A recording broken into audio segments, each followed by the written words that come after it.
sucessor. Que uma dinastia unificada seja assim formada, para estabelecer a unidade em Nibiru para sempre. Em meio às ruínas se iniciou a paz. Norte e Sul por matrimônio se uniram. O trono real em uma carne combinada, uma sucessão não interrompida de realeza estabelecida. O primeiro rei depois da paz foi feito, um guerreiro do norte foi um poderoso comandante. Por sortes, veraz e justo, foi ele eleito. Foram aceitos seus decretos na unidade. Para a morada dela, construiu uma esplêndida cidade. Agadi, que significa unidade, foi seu nome. Para seu reinado, um título real foi concedido. Foi, o celestial foi seu significado. Com braço forte, restabeleceu a ordem nas terras. Decretou leis e regulamentos. Designou governadores para cada terra. A restauração e o cultivo foi sua principal tarefa. Dele, nos anais reais, assim se registrou. Unificou as terras, a paz em Nibiru restaurou. Construiu uma nova cidade, os canais reparou, proveu alimento para o povo. Houve abundância nas terras. Por esposa dele, o Sul escolheu uma donzela, dotada tanto para o amor como para a luta. Tu foi seu título real. A líder que é esposa de An, significava engenhosamente o nome dado. Deu a An 3 filhos e nenhuma filha. Ao primogênito pôs o nome de An. Que, pelo An um sólido fundamento era seu significado. Só no trono, esteve ele sentado. Uma esposa a escolher foi 2 vezes proposta. Em seu reinado, as concubinas foram ao palácio. Um filho não lhe nasceu. A dinastia assim iniciada se interrompeu com a morte de Anki. No fundamento, nenhum descendente seguiu. O filho médio, não o primogênito, herdeiro legal foi renomado. Desde sua juventude, um dos 3 irmãos, Hid foi chamado amorosamente por sua mãe. Que está em médio significava seu nome. Nos anais reais, Ib é renomado, em realeza celestial. Durante gerações, que é filho de An significou seu nome. Aconteceu a seu pai An no trono. Em suma, foi o terceiro a reinar. A filha de seu irmão pequeno escolheu por esposa. Nin.id foi chamada, a dama do Ir. Ninid deu um filho a Nir. O sucessor do trono foi, o quarto da conta dos reis. Pelo nome real de An.Char.Gal desejou que lhe conhecesse. Príncipe de An, que é o maior dos príncipes, era o significado. Sua esposa, uma meio-irmã, Ki.Char.Gal foi chamada igualmente. O conhecimento e a compreensão foi sua principal ambição. Estudou assiduamente os caminhos dos céus. Estudou a grande volta de Nibiru, sua longitude fixou em um char. Como um ano de Nibiru era a medida, por ele os reinados reais seriam numerados e registrados. Dividiu o char em 10 partes, desse modo declarou 2 festividades. Nas proximidades do Sol celebrou-se uma festividade do calor. Quando Nibiru fazia sua morada na distância, se decretou a festividade do frio. Substituindo a todas as festividades de antigamente de tribos e nações para unificar o povo, se estabeleceram as 2 leis de marido e mulher, de filhos e filhas, estabeleceu por decreto. Proclamou os costumes das primeiras tribos para todo o país. Nas guerras, as mulheres superavam em grande número aos homens. Decretos fez, um homem tem que ter mais de uma mulher por conhecer. Por lei, uma mulher tem que ser escolhida como esposa oficial, primeira esposa tem que ser chamada. Por lei, o filho primogênito era o sucessor de seu pai. Por estas leis, não demorou para chegar a confusão. Se o filho primogênito não era nascido da primeira esposa, e depois nascia um filho da primeira esposa, convertendo-se por lei em herdeiro legal. Quem será o sucessor? Aquele que pela conta dos chars nasceu primeiro. Aquele nascido da primeira esposa. O filho primogênito. O herdeiro legal. Quem herdará? Quem acontecerá? No reinado do Anchargal, que Chargal foi declarada a primeira esposa. Meia-irmã do rei era. No reinado de Anchargal, levaram-se concubinas de novo ao palácio. Das concubinas, nasceram-lhe filhos e filhas ao rei. Um filho de uma foi o primeiro em nascer. O filho de uma concubina foi o primogênito. Depois, Kishargal teve um filho. Herdeiro legal por lei era, mas primogênito não era. No palácio, Kishargal levantou a voz, irada gritou: se pelas normas meu filho, de uma primeira esposa nascido, vê-se privado da sucessão, que o dobro da semente não se esqueça. Embora de diferentes mães, de um mesmo pai o rei e eu somos descendentes. Eu sou a meio-irmã do rei, de mim, o rei é meio-irmão. Por isso, meu filho possui o dobro de semente de nosso pai Anib. Que, na sucessão, a lei da semente, a lei do desposório prevaleça. Que, na sucessão, o filho de uma meio-irmã, quando queira que nasça, por cima de todos os outros filhos alcance a sucessão. Anshargal, considerando-o, concedeu-lhe seu favor a lei da semente. A confusão de esposa e concubinas, de matrimônio e divórcio, evitariase com ela. Em seu conselho, os conselheiros reais adotaram a lei da semente para a sucessão. Por ordem do rei, os escribas anotaram o decreto. Assim foi proclamado o próximo rei pela lei da semente para a sucessão. Foi-lhe concedido o nome Reon.Shar. Foi o quinto no trono. Vem agora o relato do reinado de Anshar e dos reis que lhe seguiram. Quando se trocou a lei, os outros príncipes se enfrentaram. Houve palavras, não houve rebelião. Como esposa, Anshar escolheu a uma meia-irmã. Fez a sua primeira esposa, lhe chamou com o nome de Ki.Shar. Assim foi, por esta lei, que a dinastia continuou. No reinado de Anshar, os campos reduziram suas colheitas, frutos e cereais perderam abundância. De tempos em tempos, na cercânia do sol, o calor foi crescendo em força. Nas moradas longínquas, o frio se fez mais intenso. No Agadi, a cidade do trono, o rei reuniu em assembleia aqueles de grande entendimento. A sábios eruditos, gente de grande conhecimento, lhes ordenou investigar. A terra examinaram, lagos e rios puseram à prova. Ocorreu antes, deu alguém uma resposta. Nibiru, no passado, mais fria e mais cálida foi. Destino é isto, na volta de Nibiru enraizado. Outros de conhecimento, observando a órbita, não consideraram culpado o destino de Nibiru. Na atmosfera, fez-se uma brecha. Esse foi seu achado. Os vulcões, ferreiros da atmosfera, lançavam ao céu menos erupções. O ar de Nibiru se havia feito mais tênue, o escudo protetor tinha diminuído. No reinado de Anshar e Kishar, fizeram aparição as pragas do campo. Não as podia vencer com trabalho. O filho de ambos, Em.Shar, ascendeu depois ao trono da dinastia, era o sexto. Nobre professor do Shar significava seu nome. Com grande entendimento nasceu, dominou muitos conhecimentos com muita erudição. Procurou caminhos para dominar as aflições da órbita celeste. De Nibiru, fez muito estudo. Pesquisava 5 membros da família do Sol, planetas de deslumbrante beleza. Procurando remédios para as aflições, fez examinar suas atmosferas. A cada um lhe deu um nome, antepassados ancestrais honrou. Considerou-os como casais celestes Anyantu, os planetas gêmeos, chamou os 2 primeiros que foram encontrados. Além da órbita de Nibiru, estavam Anshar e Kishar, por seu tamanho os maiores. Como um mensageiro, Gaga entre os outros corria, às vezes o primeiro em encontrar Nibiru. 5 em total eram os que recebiam a Nibiru no céu, enquanto circundava o Sol. Mais à frente, como uma fronteira, o bracelete esculpido circundava o Sol, como um guardião da região proibida do céu, com escombros protegia. Outros filhos do Sol, 4 em número, defendiam da intrusão do bracelete. As atmosferas dos 5 primeiros ficaram a estudar em Shar. Em sua volta repetida examinaram-se atentamente os 5. Que atmosferas possuíam, examinaram-se intensamente por observação e com carros celestiais. Os achados foram surpreendentes, os descobrimentos confusos. De volta em volta, a atmosfera de Nibiru mais brechas sofria. Nos conselhos dos eruditos, os remédios se debatiam com avidez.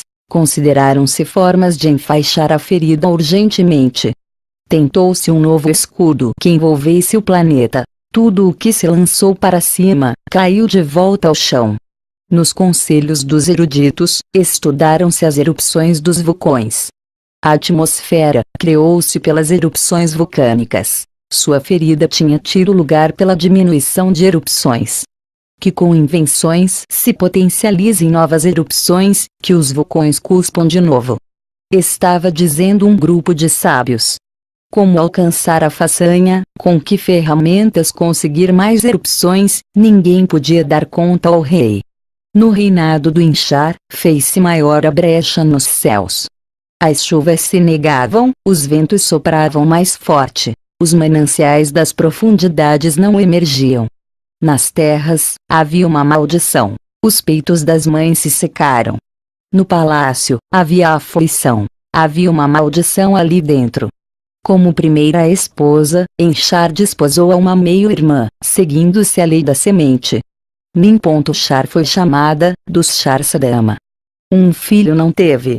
Por uma concubina, ao Enchar nasceu um filho. Foi o filho primogênito. Pelo Ninchar, primeira esposa e meio-irmã, não chegou um filho. Pela lei de sucessão, o filho da concubina subiu ao trono. Foi o sétimo em reinar.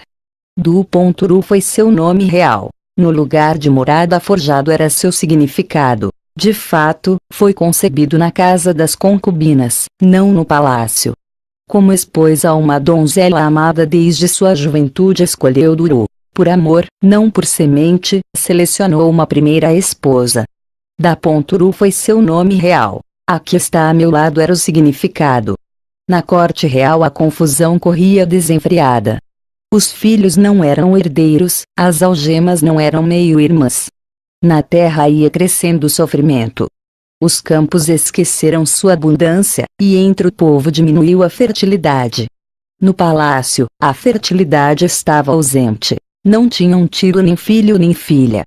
Da semente de An, 7 foram os soberanos. Depois, de sua semente se secou o trono.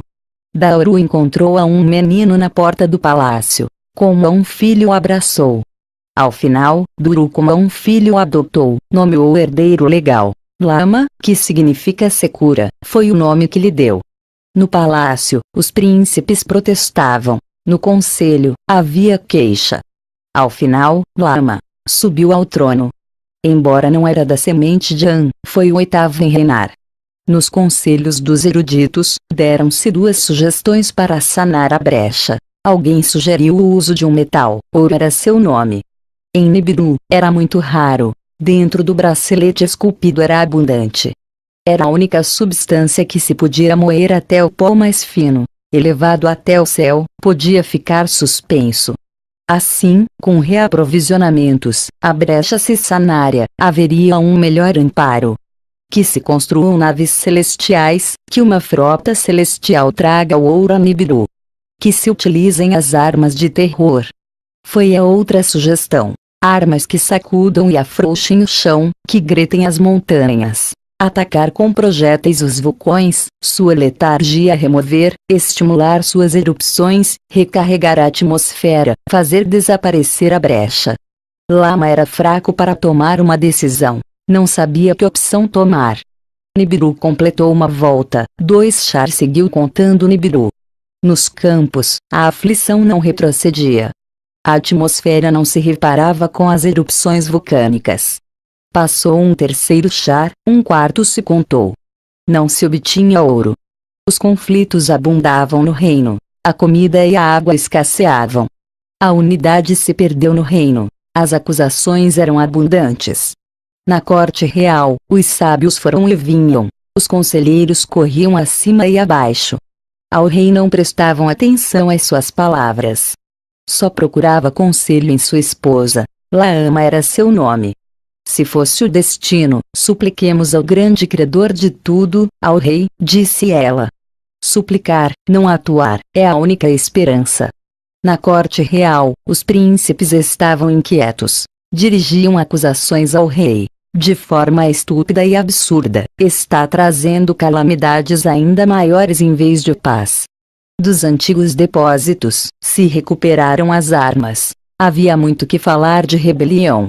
Um príncipe, no Palácio Real, foi o primeiro em tomar as armas.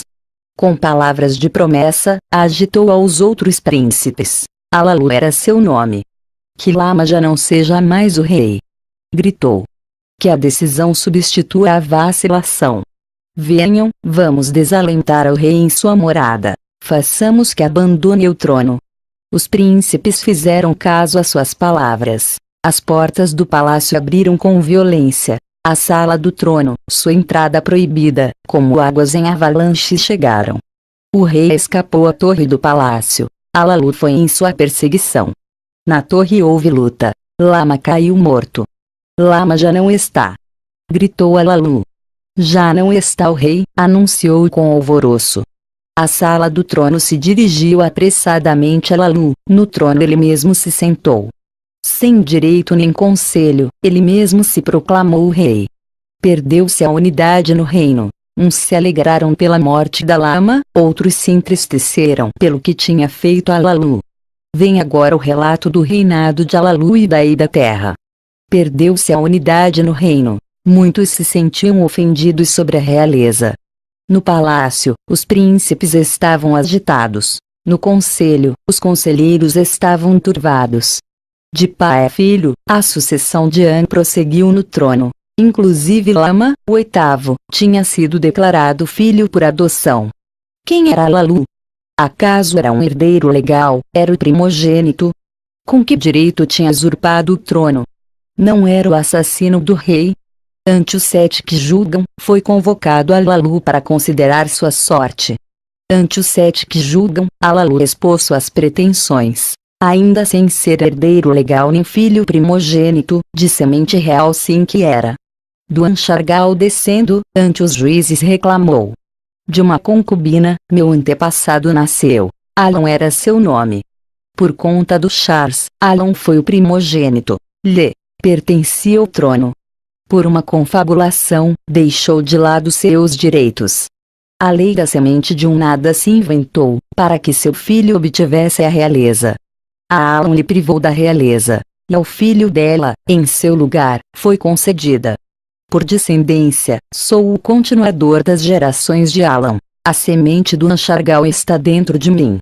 Os 7 que julgam tiveram em conta as palavras de Alalu. Ao conselho de conselheiros passaram o assunto, para que dirimissem sua veracidade ou falsidade. Trouxeram-se os anais reais da Casa de Registros. Com muita atenção, leram-se. An e Antu, o primeiro casal real estavam. 3 filhos e nenhuma filha lhes nasceram. O primogênito foi Anke. Ele morreu no trono. Não teve descendência. Em seu lugar, o filho médio subiu ao trono. Anib foi seu nome. Anshargal foi seu primogênito. Ao trono ascendeu. Depois dele, no trono, não continuou a realeza do primogênito. A lei de sucessão se substituiu pela lei da semente. O filho de uma concubina era o primogênito. Pela lei da semente, lhe privava da realeza. Assim lhe concedeu a realeza ao filho de Kishargal, sendo a razão ser meio-irmã do rei. Do filho da concubina, do primogênito, os anais não faziam menção.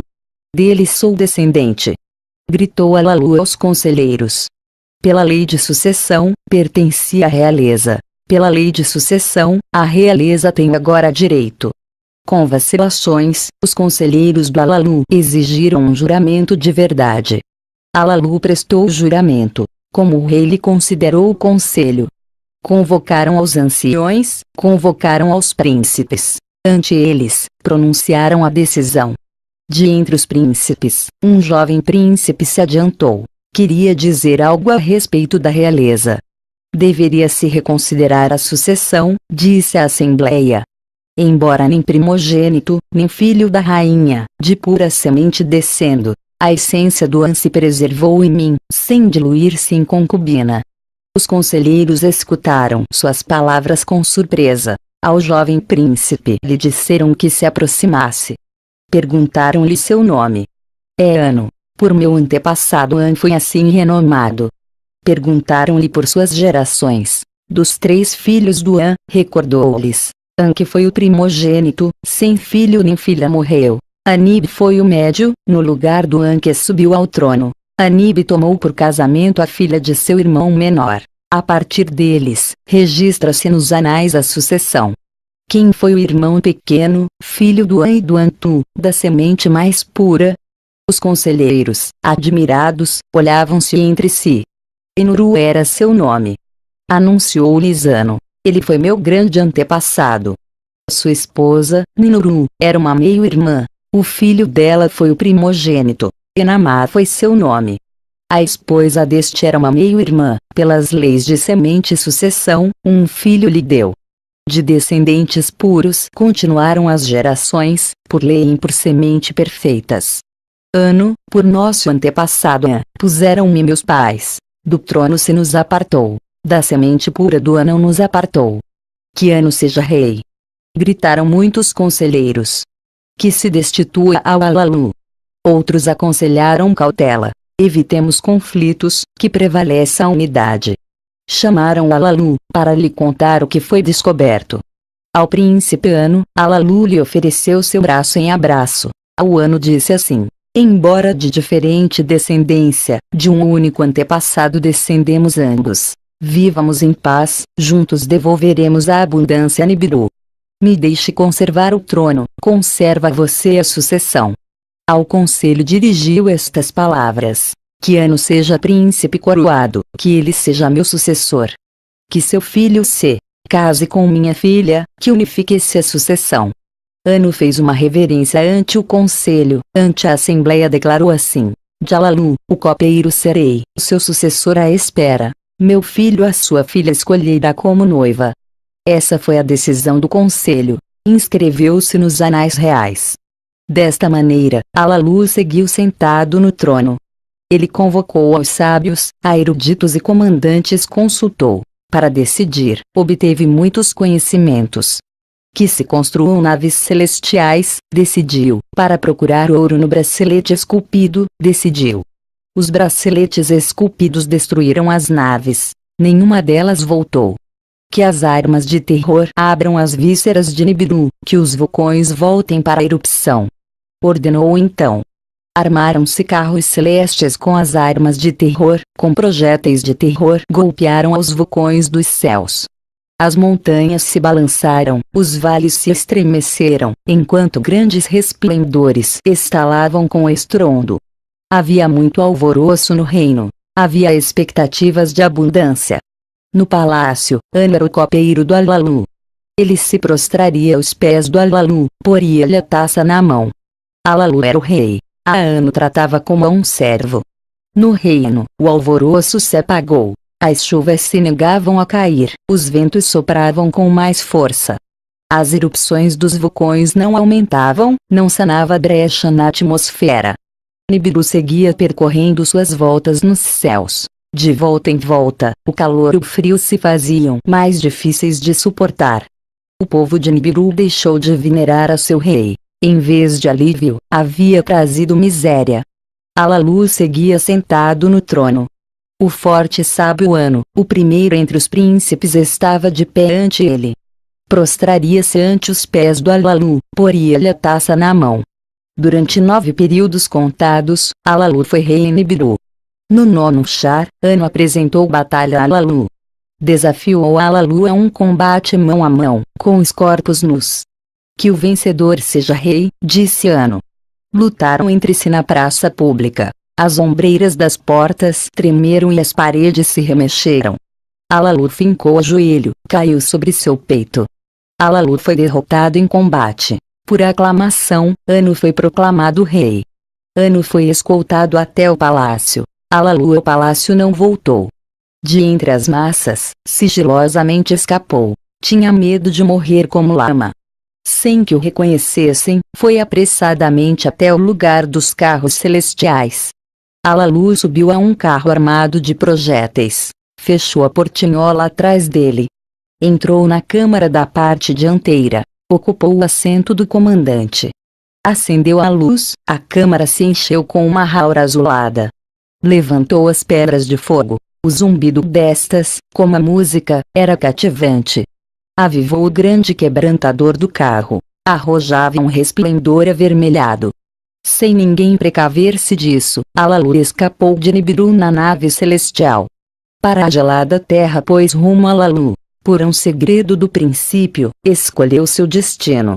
Sinopse da segunda tabuleta 1. A fuga de Alalu em uma espaçonave com armas nucleares.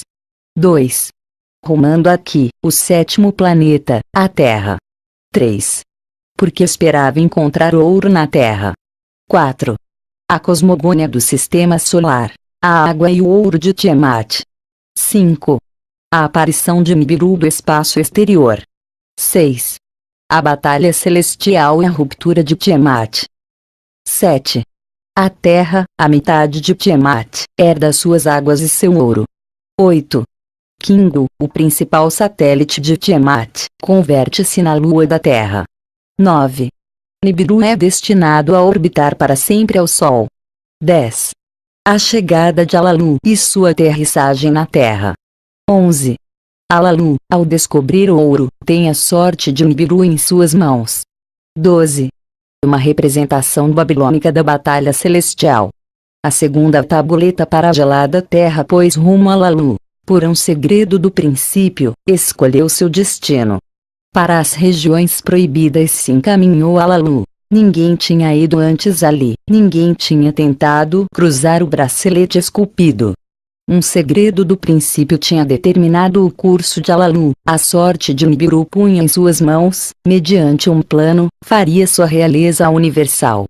Em Nibiru, o exílio era seguro, a mesma morte se arriscava. Em seu plano, havia riscos na viagem, mas a glória eterna do êxito era a recompensa. Como uma águia, Alalu explorou os céus. Abaixo, Nibiru era uma bola suspensa no vazio. Sua silhueta era atrativa, seu resplendor blasonava os céus circundantes. Seu tamanho era enorme, cintilava o fogo de suas erupções. Seu pacote sustentador de vida, seu tom avermelhado, era como espuma marinha. Em sua metade, via-se a brecha, como uma ferida escura. Olhou para baixo de novo. A ampla brecha se converteu em uma cubeta. Voltou a olhar, a grande bola de Nibiru se converteu em uma fruta pequena. Olhando de novo, Nibiru tinha desaparecido no grande mar escuro. O remorso se aferrou ao coração de Alalu, o medo tinha entre suas mãos. A decisão se permutou em dúvida. Alalu considerou deter sua trajetória. Depois, com audácia retornou à decisão. 100 léguas, 1000 léguas percorreu o carro. 10.000 léguas viajou o carro. Nos amplos céus, a escuridão foi a mais escura. Na longura, as estrelas distantes piscavam ante seus olhos. Mais léguas viajou Alalu e, logo, seu olhar encontrou uma visão de grande alvoroço. Na extensão dos céus, o emissário dos celestiais lhe dava as boas-vindas. O pequeno Gaga, que mostra o caminho, dava o bem-vindo a Alalu com sua volta, até ele estendia seu bem-vindo. Perambulando esvaído, estava destinado a viajar antes e depois do celestial Antu, com o rosto para diante, com o rosto para trás, com 2 rostos estava dotado. Sua aparição, ao ser o primeiro em receber a Alalu, considerou este como um bom augúrio. Pelos deuses celestiais é bem-vindo. Assim o entendeu. Em seu carro, Alalu seguiu o atalho de Gaga. Até o segundo deus dos céus se dirigia. Logo o celestial Antu, o nome que lhe desse o rei Enchar, divisou-se na escuridão das profundidades. Azul como as águas puras era sua cor. Das águas superiores era o começo. Alalu ficou encantado com a beleza da visão. A certa distância continuou o seu percurso. Na longura, o marido de Antu começou a brilhar, por tamanho igual ao de Antu. Como o dobro de sua esposa, por um verde azulado se distinguia Awan. Uma fascinante multidão o circundava. De chãos firmes estavam providos. Alalu lhes deu uma afetuosa despedida aos 2 celestiais, discernindo ainda o atalho de Gaga. Estava mostrando o atalho para seu antigo senhor, do qual uma vez foi conselheiro. Para Anchar, o primeiro dos príncipes dos céus, dirigia-se o percurso. Acelerando o carro, Alalu pôde vencer a insidiosa atração do Anchar. com anéis brilhantes de fascinantes cores enfeitiçava o carro. Alalu dirigiu rapidamente o olhar a um lado, e desviou com força o que mostra o caminho.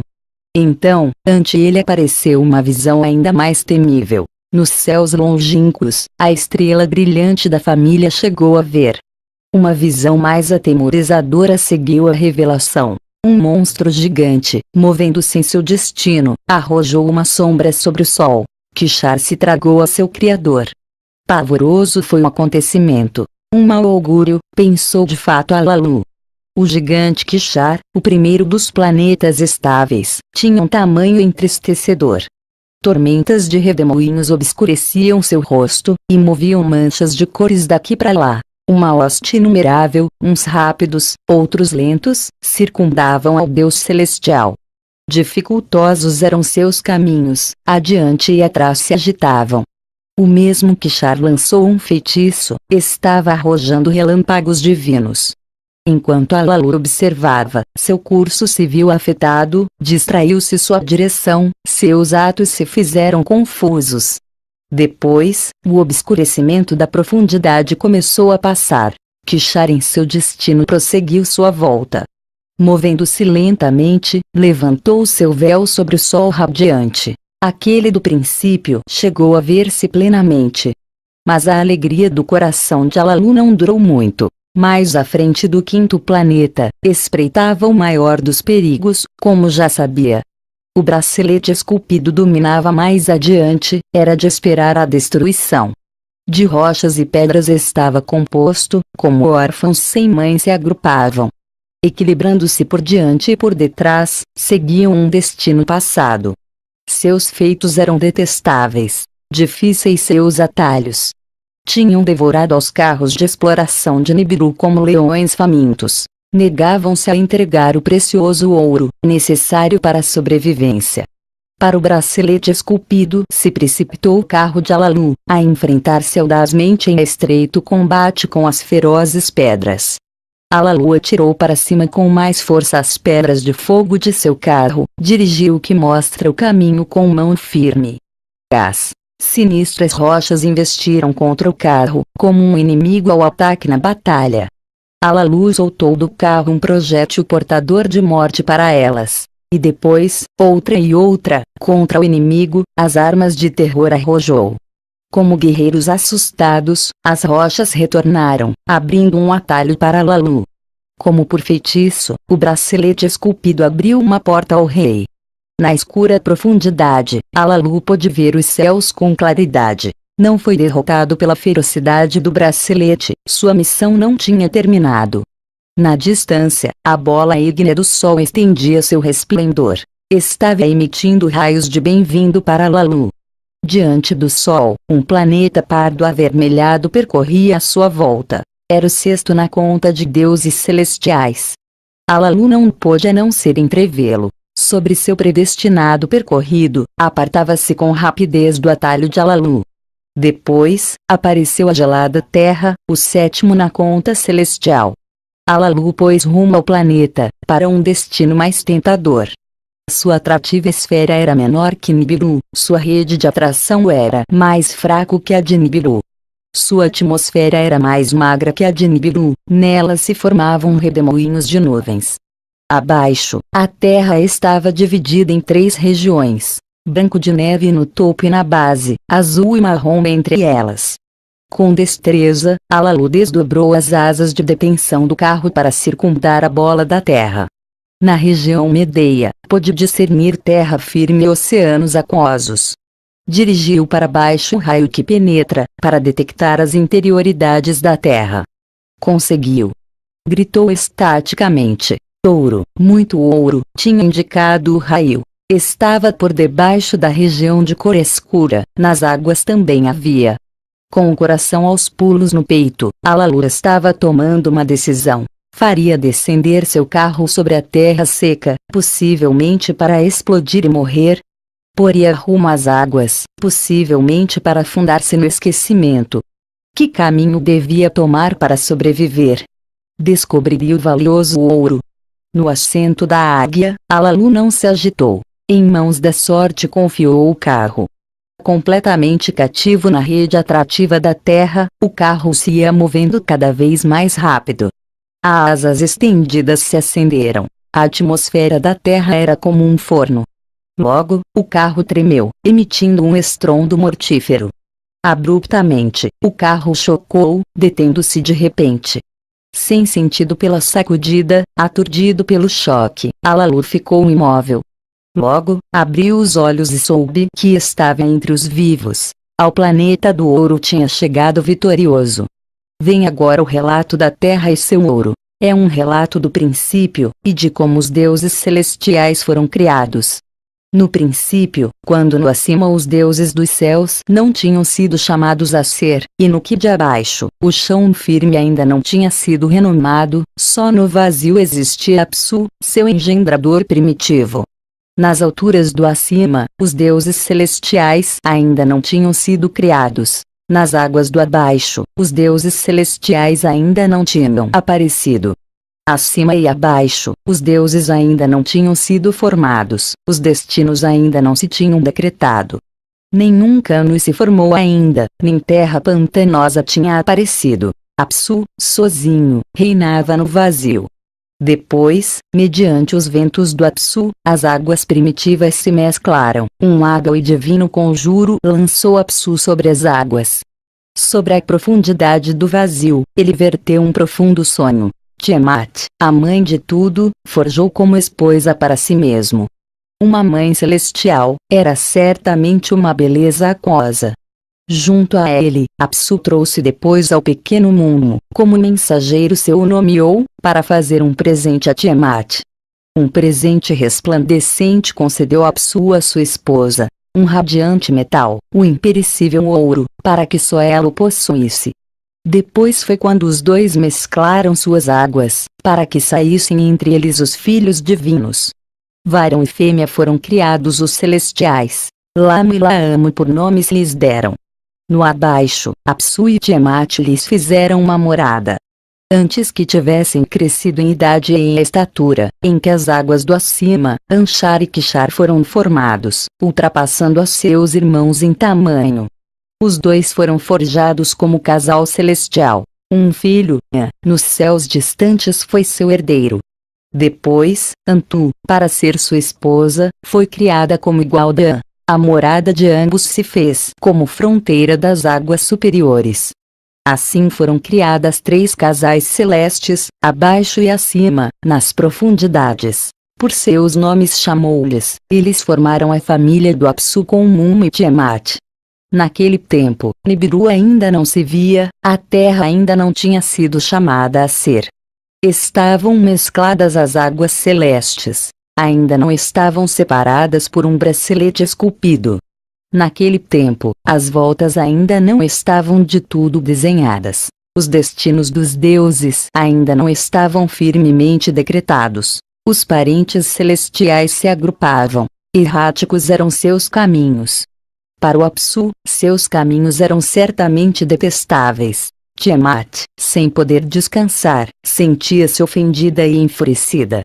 Uma multidão formou para que partissem a seu lado, uma multidão rugiente e terrível criou contra os filhos do Apsu. Em total, 11 desta espécie criou. Ela fez ao primogênito, Kingu, chefe entre eles. Quando os deuses celestiais ouviram isto, em conselho se reuniram. Elevou ao Kingu, deu-lhe mando até o grau do An. Disseram-se entre si. Uma tabuleta do destino em seu peito pôs, para que se procure sua própria volta, instruiu a seu vastago Kingu para combater contra os deuses. Quem resistirá a Tiamat? Os deuses se perguntaram entre si. Nenhum em suas voltas se adiantou, nenhum levaria uma arma para a batalha. Naquele tempo, no coração do profundo foi engendrado um deus, nasceu em uma câmara de sortes, um lugar dos destinos. Um hado criador o forjou, era filho de seu próprio sol. Do profundo, onde foi engendrado, o deus se separou de sua família em um arrebatamento. Com ele levava um presente de seu criador, a semente de vida. Pôs rumo para o vazio. Um novo destino estava procurando. A primeira em espionar ao celestial errante foi a sempre atenta Antu. Sua figura era atrativa, resplandecia radiante, senhoriais era seu andar, extremamente grande era seu curso. De todos os deuses era mais elevado, sua volta ultrapassava as de outros. A primeira em vislumbrá-lo foi Antu, de cujo peito nenhum filho tinha mamado. Vem, sei meu filho. Chamou-lhe. Deixa que seja sua mãe. Lhe arrojou sua rede e lhe deu as boas-vindas, fez seu rumo adequado para o propósito. Suas palavras encheram de orgulho o coração do recém-chegado. Aquela que o criara o fez altivo. Sua cabeça até o dobro de seu tamanho cresceu, 4 membros a seus lados brotaram. Moveu seus lábios em reconhecimento, um fogo divino fulgurou entre eles. Virou seu rumo para Antu, e não demorou para mostrar seu rosto a An. Quando a viu, meu filho, exaltado gritou. Para a liderança te confiará. Junto a ti, uma hoste serão seus servos. Que Nibiru seja seu nome, conhecido para sempre como cruzamento. Ele se prostrou ante a Nibiru, voltou seu rosto ante o passo de Nibiru, estendeu sua rede, 4 servos formou para Nibiru, para que fossem, junto a ele, sua hoste. O vento sul, o vento norte, o vento leste, o vento oeste. Com o coração contente, anunciou Anshar, seu predecessor, a chegada de Nibiru. Para ouvir isto, Anshar enviou a Gaga, que estava a seu lado, como emissário. Palavras de sabedoria transmitiu a An, para atribuir uma tarefa a Nibiru. Encarregou a Gaga que pusesse voz ao que havia em seu coração, ao Amri dizer assim: Tiamat, a que nos engendrou, agora nos detesta. Pôs em pé uma hóstia de guerra, está enfurecida e índice de ira. Contra os deuses, seus filhos, 11 guerreiros partem a seu lado. De entre eles, elevou ao Kingu, e o marcou no peito um destino sem direito. Nenhum deus entre nós poderá sustentar-se frente à sua malevolência, sua hoste pôs o medo em todos nós. Que Nibiru se converta em nosso vingador. Que ele vença a Tiamat, que salve nossas vidas. Para ele decretou uma sorte, que saia e siga em frente a nossa poderosa inimizade. Gaga partiu para An, prostrou-se ante ele e as palavras de Anshar repetiu. An repetiu a Nibiru as palavras de seu predecessor, revelou-lhe a mensagem de Gaga. Nibiru escutou maravilhado as palavras, fascinado ouviu falar da mãe que devoraria seus filhos. Sem dizê-lo, seu coração já o tinha impulsionado a sair contra Tiamat. Abriu a boca, e disse assim a An e a Gaga: se para salvar suas vidas tenho que vencer a Tiamat, convoquem os deuses em assembleia, proclamem supremo meu destino. Que todos os deuses acordem em conselho para me fazer líder, submeter-se a meu mandato. Quando Lamo e Laamo ouviram isto, gritaram angustiados. Estranha era a demanda, não se pode compreender seu sentido. Disseram eles. Os deuses que decretam as sortes consultaram entre si. Acessaram a fazer de Nibiru seu vingador, para ele decretaram uma sorte exaltado. A partir deste dia, inalteráveis serão seus mandatos. Disseram a ele. Nenhum de entre nós os deuses transgredirão seus limites. Vê, Nibiru, seja nosso vingador. Forjaram para ele uma volta principesca para que avançasse para Tiamat. Deram suas benções a Nibiru, e deram armas terríveis a Nibiru. Anshar forjou 3 ventos mais de Nibiru: o vento maligno, o torvelinho, o vento sem par. Kishar encheu seu corpo com uma chama ardorosa, e uma rede para envolver a Tiamat. Assim, preparado para a batalha, Nibiru pôs rumo em direção a Tiamat. Vem agora o relato da batalha celestial, e de como a terra deveria ser, e do destino de Nibiru. O Senhor saiu, estabelecido pelas sortes, seguiu seu rumo. A terrível Tiamat encarou, com seus lábios pronunciou um conjuro. Como manto de amparo, pôs em marcha o pulsador e o emissor. Com uma impressionante radiação foi coroada sua cabeça. À sua direita, apostou no que fere. Em sua esquerda, colocou o repulsor. Os 7 ventos, sua hoste de auxiliares, como uma tormenta enviou. Precipitou-se para a terrível Tiamat, com um clamor de batalha. Os deuses formaram redemoinhos junto a ele, depois se separaram de seu caminho. Avançou sozinho para examinar a Tiamat e a seus ajudantes, para fazer uma ideia dos planos de Kingu, o comandante de sua hoste. Quando viu o valente Kingu, lhe nublou a vista. Enquanto olhava os monstros, lhe distraiu a direção, seu rumo se transtornou, seus atos se confundiram. O grupo de Tiamat a rodeava estreitamente, tremiam de terror. Tiamat estremeceu suas raízes, um rugido poderoso emitiu. Lançou um feitiço sobre Nibiru, envolveu com seus encantos. A sorte entre eles estava lançada, a batalha era inevitável. Cara a cara se encontraram, Tiamat e Nibiru. Avançam um contra outro, aproximavam-se da batalha, procurando singular combate. O senhor estendeu sua rede, para envolvê-la lançou. Tiamat gritou com fúria. Como possuída, perdeu seus sentidos.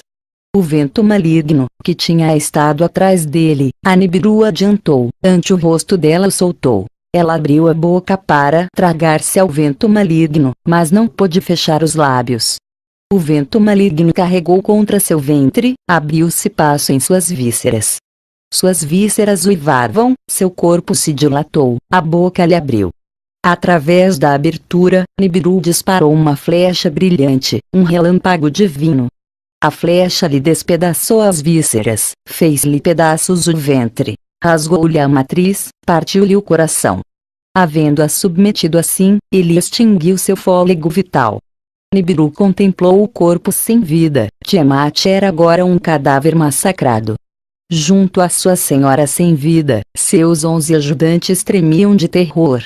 Ficaram capturados na rede de Nibiru, incapazes como eram de fugir. Kingu, a quem Tiamat fazia chefe de sua hoste, estava entre eles. O senhor lhe pôs grilhões, e a sua senhora sem vida o encadeou.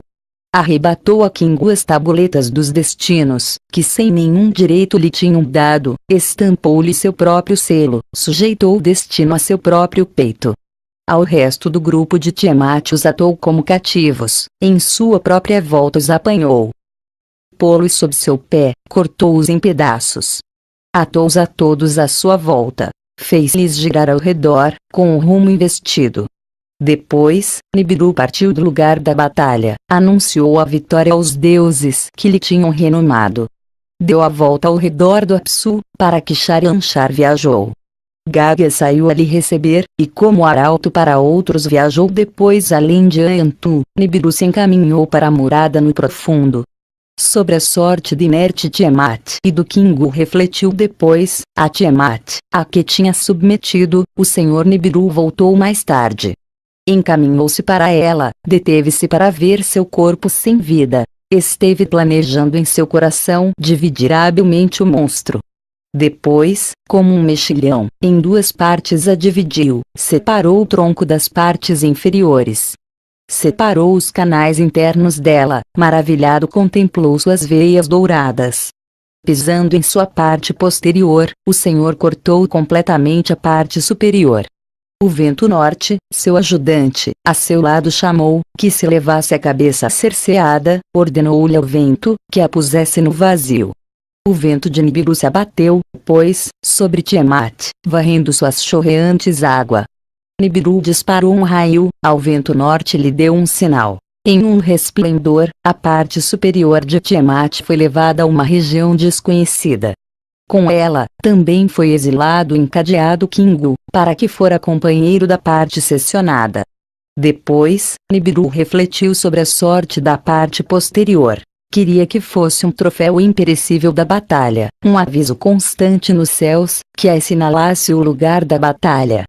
Com sua massa, golpeou a parte posterior até fazê-la partes pequenas, depois os enlaçou em uma banda até formar um bracelete esculpido, entrelaçando-os, situou-os como guardiões, um firmamento para dividir as águas das águas.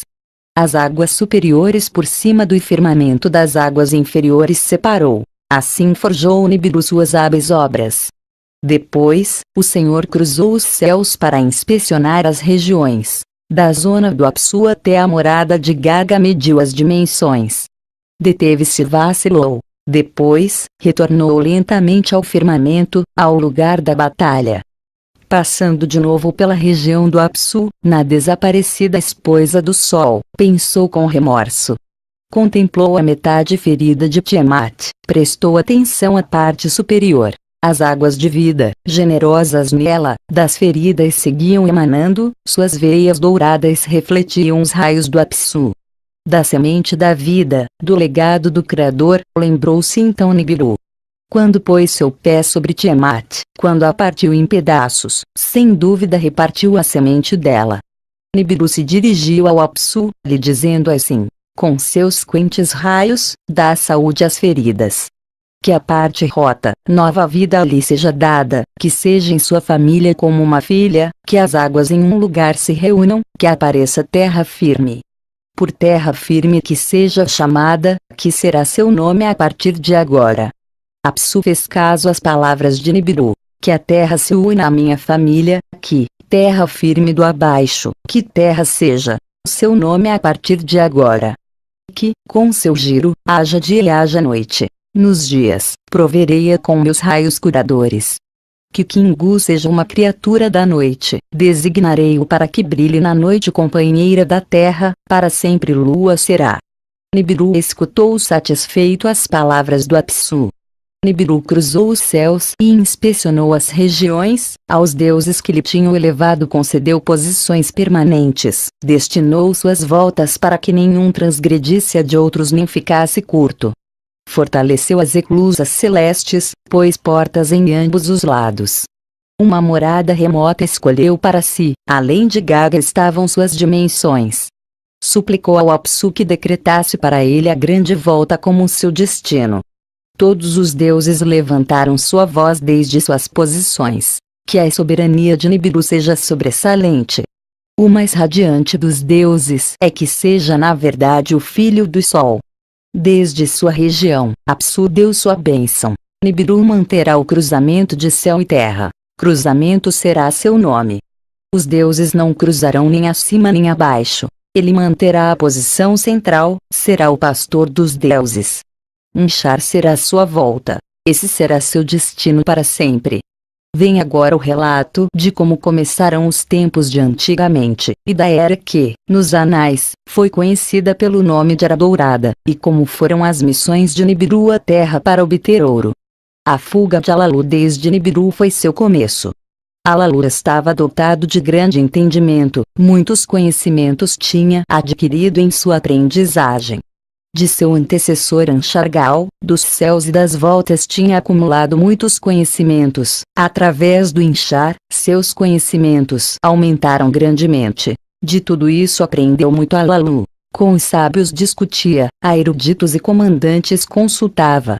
Assim se determinaram os conhecimentos do princípio, assim possuiu Alalu estes conhecimentos. O ouro no bracelete esculpido era a confirmação, o ouro no bracelete esculpido era o indício de ouro na parte superior de Tiamat. E ao planeta do ouro chegou Alalu vitoriosamente, com um choque ensurdecedor de seu carro. Com um raio, explorou o lugar, para descobrir seus arredores. Seu carro descendeu em terra seca, ao fio de amplas terras pantanosas e aterrissou. Ficou um casco de águia, ficou um traje de peixe. Abriu a portinhola do carro. Ante a portinhola aberta se deteve com assombro. Escuro era o chão, azul branco eram os céus. Não havia sons, ninguém que lhe oferecesse as boas-vindas. Estava sozinho em um planeta estranho, possivelmente exilado para sempre de Nibiru. Baixou a terra, sobre o escuro estou acostumado a pôr o pé. Havia colinas na distância. Nas cercanias, havia muita vegetação. Ante ele, havia terras pantanosas. Nelas se introduziu. Com o frio de suas águas se estremeceu. Voltou para chão seco. Estava sozinho em um planeta estranho. Viu-se possuído por seus pensamentos, esposa e descendentes com nostalgia. Recordava. Estaria exilado de Nibiru para sempre. Perguntava-se isto uma e outra vez. Não demorou para voltar para o carro, com alimento e bebida para manter-se. Depois, venceu-lhe um profundo sonho, uma poderosa vontade de dormir. Quanto tempo esteve dormindo, não podia recordá-lo. Tampouco podia dizer o que o tinha despertado. Fora havia muito resplendor, um resplendor nunca visto em Nibiru. Estendeu um pau do carro. Com o provador estava equipado. O provador respirou o ar do planeta. Indicou sua compatibilidade. Abriu a portinhola do carro. Com a portinhola aberta tomou ar. Outra vez tomou ar, e outra. Certamente, o ar de que era compatível. Alalu aplaudiu, ficou a cantar uma alegre canção. Sem o casco de águia, sem o traje de peixe, baixou até o chão.